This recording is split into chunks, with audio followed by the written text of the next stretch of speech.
নমস্কার বন্ধুরা, সকলকে আমার চ্যানেলে স্বাগত। সমস্ত ধরনের রাজ্য সরকারি কর্মচারীদের পাশাপাশি সকল ধরনের সরকার প্রসূত বিদ্যালয়ের শিক্ষক, শিক্ষিকা বা শিক্ষাকর্মী বা অন্যান্য সকল ধরনের কর্মচারীদের জন্য রাজ্য সরকারের অর্থ দপ্তর থেকে বোনাস সংক্রান্ত অর্থাৎ এবছরের যে পূজা বোনাস, সেই বোনাস সংক্রান্ত একটি অত্যন্ত গুরুত্বপূর্ণ অর্ডার এই মুহূর্তে জারি করা হয়েছে।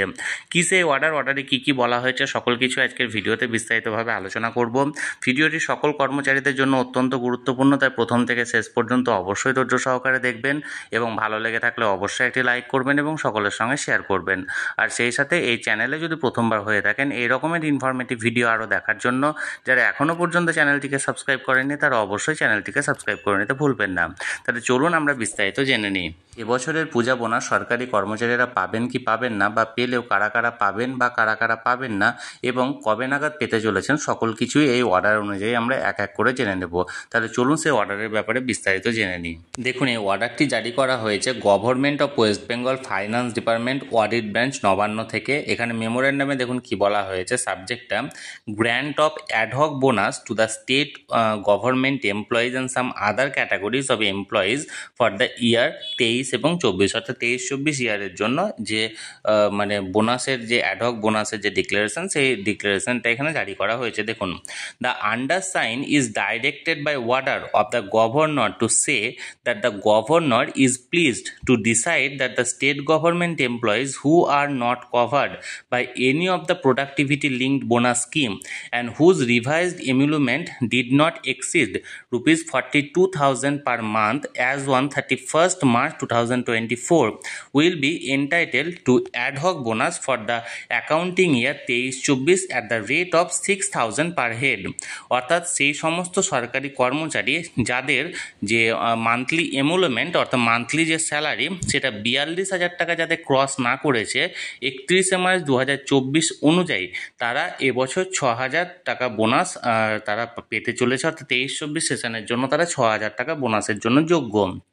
The upper eligibility of ceiling of rupees 42,000 per month as on 31st March 2024 will be applicable irrespective of whether the emolument are drawn in the pre-revised or revised structure of pay or one fixed বা consolidated contract pay.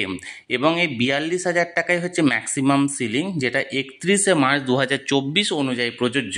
অর্থাৎ 31 March 2024 যারা 42,000 টাকা cross করেনি এবং তাদের ক্ষেত্রে এই মানে বোনাসটা প্রযোজ্য।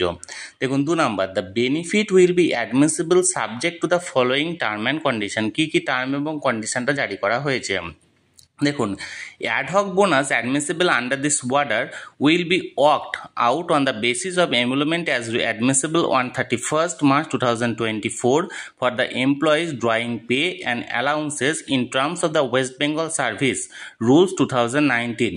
In terms, revised emolument in this order will mean the pay drawn in the applicable level in the pay matrix in the revised pay structure, dearness allowance, and include the non-practicing allowance, if any, but will not include any other pay and other allowances such as house rent allowance, medical allowance বা compensatory allowance etc.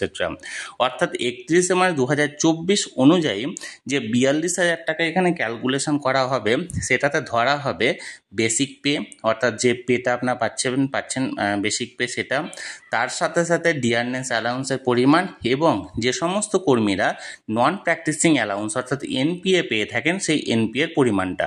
এই তিনটেকে calculation করে যদি 42,000 টাকা বা তার নিচে হয় তাহলে তারা পাবেন। তবে এতে অন্যান্য ধরনের অ্যালাউন্সেস যেমন হাউস রেন্ট অ্যালাউন্স বা মেডিকেল অ্যালাউন্স বা কম্পেনসেটরি অ্যালাউন্স এইসবগুলো ধরা হবে না। দেখুন, for those who are drawing pay and allowances in unrevised pay structure under WBS ROPA 2009, the terms emolument will mean and include basic pay, যেখানে pay in the pay band and grade pay, dearness allowance, deputation allowance আর steno allowance will be admissible. অর্থাৎ যারা এখনও পর্যন্ত 2009 রোপা অনুযায়ী মাইনে পেয়ে থাকছেন তাদের ক্ষেত্রে যেটা বেসিক পে, যেখানে ব্যান্ড পে এবং গ্রেড পে, তার সাথে সাথে ডিয়ারনেস অ্যালাউন্স বা অন্যান্য যে অ্যালাউন্স আছে সেগুলো ধরা হবে। এবার দেখুন এখানে 2 নম্বরের পয়েন্টে কি বলছে দেখুন, the employees whose revised employment on 31st March 2024 exceed rupees 42,000 per month, but during the year 23-24 their emolument at least for 6 months were less than 42,000 per month. That is, the said emolument exceed the eligibility ceiling of rupees 42,000 per month on account of promotion, drawal of increment, implementation of CS scheme, enhancement of DNS allowance and revision of pay, etc. After remaining less than 42,000 per month, at least 6 months will be entitled to ad hoc bonus of 6,000 per head under this order. বলছে যে সমস্ত কর্মচারীরা 31শে March 2024 অনুযায়ী 42,000 টাকা cross করে গেছে, কিন্তু এই 23-24 ফাইন্যান্সিয়াল ইয়ারের মধ্যে অন্ততপক্ষে 6 মাস অন্ততপক্ষে তারা 42,000 টাকার নিচে তাদের পে ছিল, অর্থাৎ তারা বেতন পেয়ে এসেছিল, এরকম কেসও যদি হয়ে থাকে তাহলেও সেক্ষেত্রে তারা বোনাসের জন্য যোগ্য। অর্থাৎ অনেক ক্ষেত্রে হয়েছে কি মানে ডিসেম্বরের আগে অনেকে মানে যে 42,000 টাকার কম পেত, কিন্তু জানুয়ারিতে এক কিস্তি দিয়ে ঘোষণা করার পর সেই ডিআরএস অ্যালাউন্সের পরিমাণ বেড়ে গিয়ে 42,000 টাকা ক্রসটা করেছে। তাহলে এইরকম যদি কারো ক্ষেত্রে ঘটে থাকে তাহলে তারাও 6,000 টাকা করে বোনাসের জন্য যোগ্য। দেখুন এখানে এবার 3 নম্বরে বলছে, the employees who render at least 6 months continuous serving during the year 23-24 will be eligible for payment of ad hoc bonus under this order.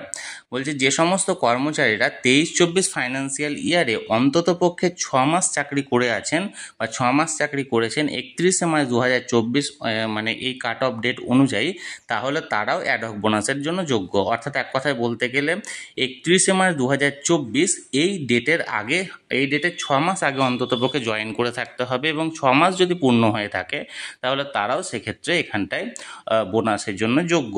এবার দেখুন নিচের যে পয়েন্ট আছে 3 এবং 4, যেটা 3টা দেখুন দ্য ডিসবার্সমেন্ট, এক্ষেত্রে বলে রাখা ভালো যে এখানে দেখুন কি বলা হয়েছে, the disbursement of ad hoc bonus sanction hereinabove should be made in case of Muslim state government employees before the festival of Eid ul Fitr, and in case of the state other state government employees other than Muslim state government employees such disbursement should be made between 23/9/2024 to 30/9/2024।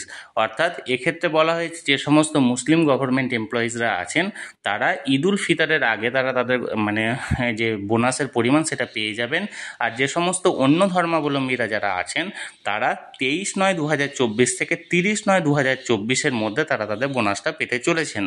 In case of failure the disbursement should be made as early as possible for the festival of Eid ul Fitr or Durga Puja. বা যদি কোনো কারণবশত এটা দিতে মানে দেরি করা হয় বা কোনো কারণবশত ফেলিওর ঘটে তাহলে সেক্ষেত্রে দুর্গাপুজোর আগে পাওয়া যাবে। এবার দেখুন এখানে বলা হয়েছে, এখানে ডেটটা কিন্তু মেনশন করে দেওয়া হয়েছে যে কবে নাগাদ বোনাসটা সরকারি কর্মচারীরা পেতে চলেছে। এখানে প্রপার দেওয়া হয়েছে যে 23/9/2024 থেকে 30/9/2024, অর্থাৎ এই 7 দিনের মধ্যে, অর্থাৎ এই সেপ্টেম্বর মাসের 23 তারিখ থেকে 30 তারিখের মধ্যে বোনাসের পরিমাণ যে অ্যামাউন্টটা আছে সেটা তাদের অ্যাকাউন্টে ক্রেডিট হতে চলেছে। ইনকেস যদি না হয়ে থাকে তাহলে সেক্ষেত্রে সেপ্টেম্বর মাসের যে স্যালারিটা আছে সেই স্যালারির সঙ্গে বোনাস একই সঙ্গে বিল হয়ে সেটা অক্টোবরের 1 তারিখের মধ্যে এক্ষেত্রে ঢুকিয়ে দেওয়ার কথা। তাহলে বন্ধুরা এখানে বোনাস সংক্রান্ত যে অর্ডারটি জারি করা হয়েছিল সেটি সরাসরি আমি আপনাদের সঙ্গে শেয়ার করলাম। এই নিয়ে যদি আপনাদের কোনো মতামত বা কোনো প্রশ্ন থাকে অবশ্যই কমেন্ট করে জানান, আমি চেষ্টা করব আপনাদের সকলের প্রশ্নের যথাযথ উত্তর দিতে। আর ভিডিওটি ভালো লেগে থাকলে অবশ্যই একটি লাইক করুন এবং সকলের সঙ্গে শেয়ার করুন। আর সেই সাথে চ্যানেলে যদি প্রথমবার হয়ে থাকেন এই রকমের ইনফরমেটিভ ভিডিও আরও দেখার জন্য যারা এখনও পর্যন্ত চ্যানেলটিকে সাবস্ক্রাইব করেননি তারা অবশ্যই চ্যানেলটিকে সাবস্ক্রাইব করে রাখুন। ধন্যবাদ, দেখা হচ্ছে পরের ভিডিওতে।